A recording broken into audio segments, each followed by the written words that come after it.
तो हेलो दोस्तों, तो आज हम निपटाएंगे मतलब आज इस वीडियो में मैं पूरा कॉन्ट्रैक्ट निपटाने वाला हूँ। तो आप देख सकते हो जैसे कि मैं यहाँ पे कुछ नोट्स रखता हूँ। हमारा जो ये चैप्टर का नाम है, ये इंडियन कॉन्ट्रैक्ट एक्ट। हम पढ़ रहे हैं BRF इंडियन कॉन्ट्रैक्ट। उसका जो फर्स्ट चैप्टर होता है वो इंडियन कॉन्ट्रैक्ट एक्ट 1872 होता है।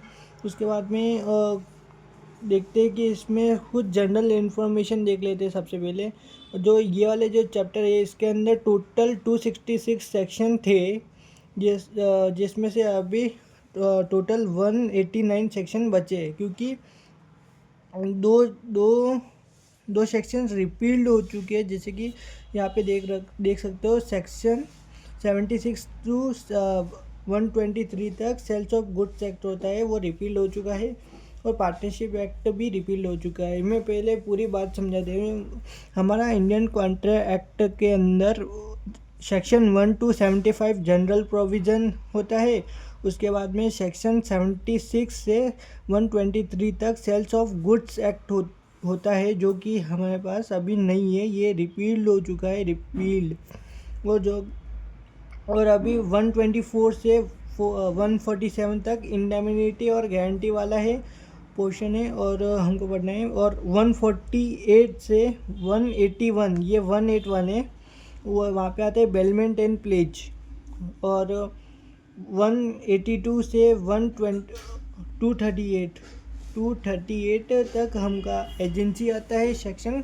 एंड 238 से 266 पार्टनरशिप आता है, जो कि हमारा रिपील हो चुका है, रिपील, राइट। तो हम आज बढ़ते हैं सेक्शन 1 की तरफ। सेक्शन 1 आता है शॉर्ट टाइटल है इसका इंडियन कॉन्ट्रैक्ट एक्ट 1872, और ये एक्सटेंड होता है होल ऑफ इंडिया, ये पूरे हिंदुस्तान में लागू होता है। एंड कमेंसमेंट, इसकी जो कमेंसमेंट डेट है वो 1 सितंबर 1872 को लागू हुआ था। 1 सितंबर 1872, ये ऑब्जेक्टिव में पूछ सकता है।